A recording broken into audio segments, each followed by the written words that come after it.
عليكم، تنتمنى تكونوا كاملين بخير وعلى خير. اليوم ان شاء الله ضمن سلسله شيوات مريم غادي نقدم لكم كاطو بلاصتي تيجي زوين بزاف، عباره على جوج طبقات، تبقى مكونه من اللوز والفيتين وتبقى تاع لاموس الشكلاط اللي تتجي زوينه وتتبقى محافظه على هاد القوام تاعها، ما تطيحش واخا تخرج من الثلاجه، ما فيهاش لا جيلاتين، تجي زوينه هاد لاموس وكلاصاج ميغوار اللي تيجي زوين بزاف وبريون على هذا الشكل هذا كيف ما تتشوفوا. وإلا كنتو اول مره تشوفوا القناه تاعي غنقول لكم مرحبا بكم، ما تنساوش تشتركوا في القناه وتفعلوا الجرس باش يوصلكم كل جديد. كذلك ما تنساوش تزوروا الرابط اللي اسفل الفيديو فيه جميع الوصفات مكتوبه. ما تنساوش تزوروا الصفحه اللي على الفيسبوك اللي هي شيوات مريم. دابا ندوزو لطريقه التحضير والمقادير. غادي نحتاجو في مقادير لاموس، عندي هنايا ربعه تاع القشده طريه، تنستعمل هنايا هلاله زوينه. عندي هنايا 125 غرام من الشوكولات من النوع الجيد، تناخدو تنديرو في بالماغي، تنشعل عليه البوطه ونخليه يذوب. رديت الشوكولات يذوب. عندي هنايا 4 كاس صغير تاع الحليب، ما يكونش عامر بزاف. وعندي هنايا ديك الطبقه المقرمشه اللي غتجي في الوسط، عندي 2 كيسان تاع دانون الشوكولات، هادو تاع 2 دراهم.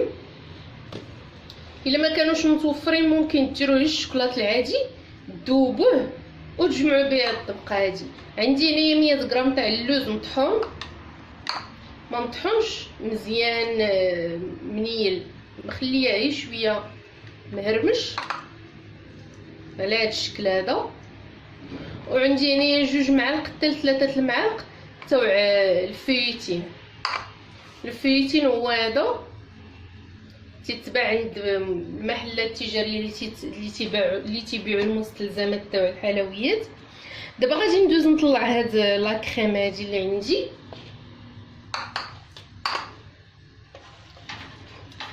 غادي نطلعوها ونرجعوا ان شاء الله نكملوا الطريق. ها هي بعد ما طلعت الكريمه وها هو الشوكولات بعد ما داب. دابا غادي نزيد عليه الحليب بشوي بشوي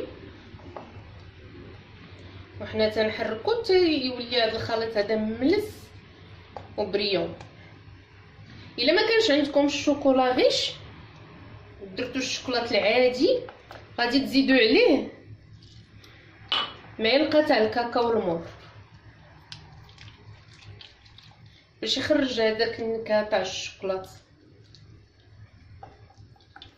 صافي انا غادي نبقى نستمر هكا تنضيف في الحليب شوي بشوي تينسجموا ليا هاد العناصر ونرجعوا ان شاء الله. صافي هو بعد ما خلطت الحليب كامل مع الشوكولا تيجي على هاد الشكل هذا، تيولي بريون. صافي غادي نبقى دابا نزيد شوي بشوي، غادي ناخدو وغادي نديرو في شي بواط اخرى وغنبقى نزيد عليه الكريم شوي بشوي. غنبقى نزيد عليه الكريمه شويه بشويه وانا تندخلها من التحت للفوق باش ما تهبطش لنا هذيك الكريم اللي عندنا. صافي حتى تنسجم لينا العناصر كامله مع بعضياتها. انا غادي نبقى بحال هكا تنضيف شوي بشوي في تاع الكريم وتنخلط من التحت للفوق حتى نكمل هذه الكميه اللي عندي كامله. دابا غادي نبداو في هذه الطبقه المقرمشه. غادي ندير اللوز، غادي نزيد عليه فيتين وغادي نزيد عليه هذوك 2 كيسان تاع دانون. غادي نبقاو نخلطو، غادي نزيدو واحد ونبقاو نخلطو نشوفو الا تجمع لينا هذا الخليط هذا بلا ما نزيدو الاخر. الا ما تجمعش غادي نبقاو نزيدو شوي بشوي حتى نشوفو شحال هز لينا.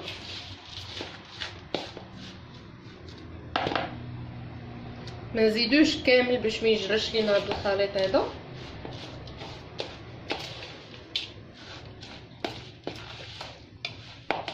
صافي هو تجمع ليا هنايا.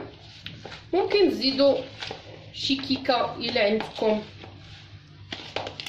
بقات عندكم شي بقيه تاع الكيكه الا بقاو في الثلاجه عندكم ممكن تفرتوهم وتزيدوهم هنايا. غادي نزيد واحد شويه تاع طريفه الكيكه اللي كانت عندي في الكونجيلاتور، غادي نفركتها ونبدا نزيدها.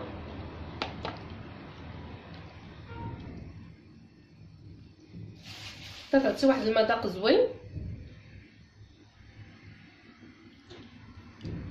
صافي غادي نبقى هكا نخلط هذا الخليط هذا كامل اللي عندي ونلبسو الليمون وديك الساعه نرجعو ان شاء الله باش نكملو. ها هو بعد ما بسطو الليمون تيجي على هذا الشكل هذا. هاد الكاطو هذا تيجي راقي بزاف وزوين لا في المذاق ولا في الشكل تاعو. غادي نبقى نحط هاد لاموس هادي غادي نوزعها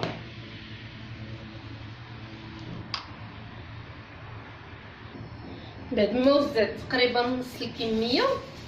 غادي ندير واحد شويه تاع الفيتي غير هكا نرشوه باش حتى واحد القرمشه ملي نكونو تنعضو تيجي زوين.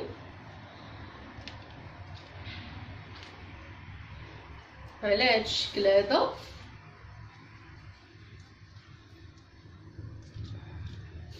صافي ونعاود نكمل بلاموس اللي عندي.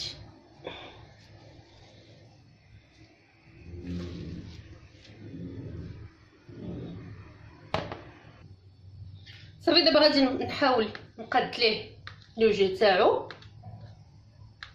مزيان ونعمر ليه هاد الفراغات هادو تاع الجناب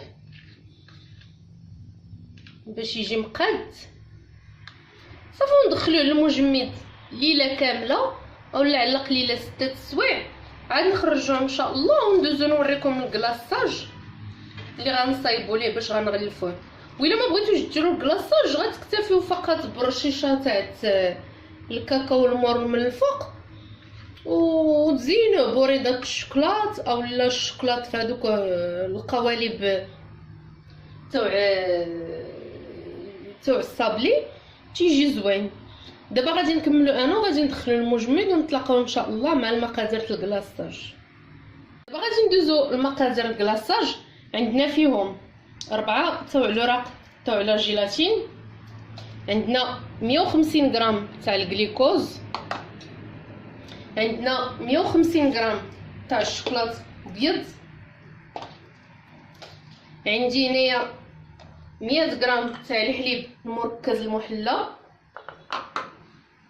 هنايا عندي 150 غرام تاع السكر سنيده، وهنايا 75 غرام تاع الماء،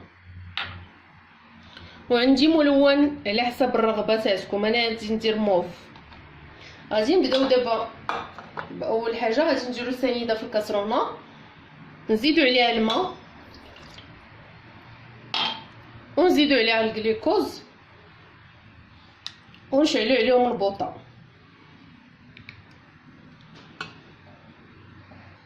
دابا غادي ناخذ الماء بارد ونزيد عليه هذوك 4 تاع الوراق الجيلاتين ونخليهم يذوبوا.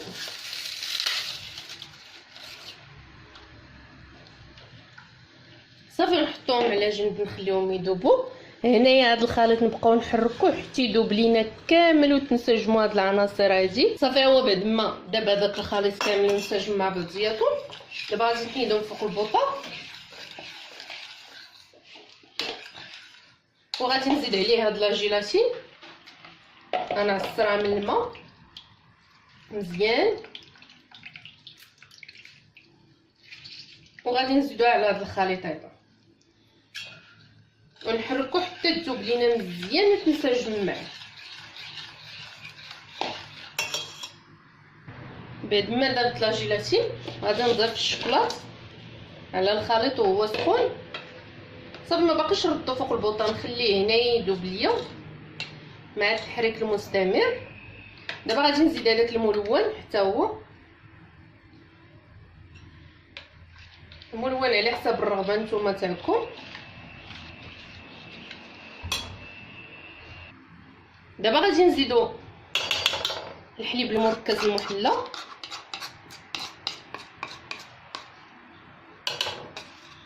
وغادي نستمروا في تحريك هذا الخليط هذا. ممكن ديروه في الخلاط الكهربائي باش تنسجم هاد العناصر مزيان ويجي ملس وبريون. ها هو الكاطو كلاصي بعد ما خرجته من الكونجيلاتور كي قلت لكم خليته ليله كامله. دابا غادي ناخذ هذا الخليط هذا بعد ما دفى وغادي نفرغوا عليه. هاد الكلاصاج هذا تيجي زوين. صافي غادي نبقى مستمره هكا تنغطي ليه كاع الجناب ونغطيه كاملو ونتلاقاو ان شاء الله مع الشكل النهائي تاع الكاطو. هذا هو الشكل النهائي تاع الكاطو بعد ما وجد. تيجي على هذا الشكل هذا بعد ما زينته بالكلاصاج وزينت ليه الجناب تاعو بالفيتين ودرت ليه تزيين بسيط. فقط درت هذيك الكره اللي مصايبه من الشوكولات اللي لونتها باللون الفضي. تيجي على هذا الشكل هذا الكاطو.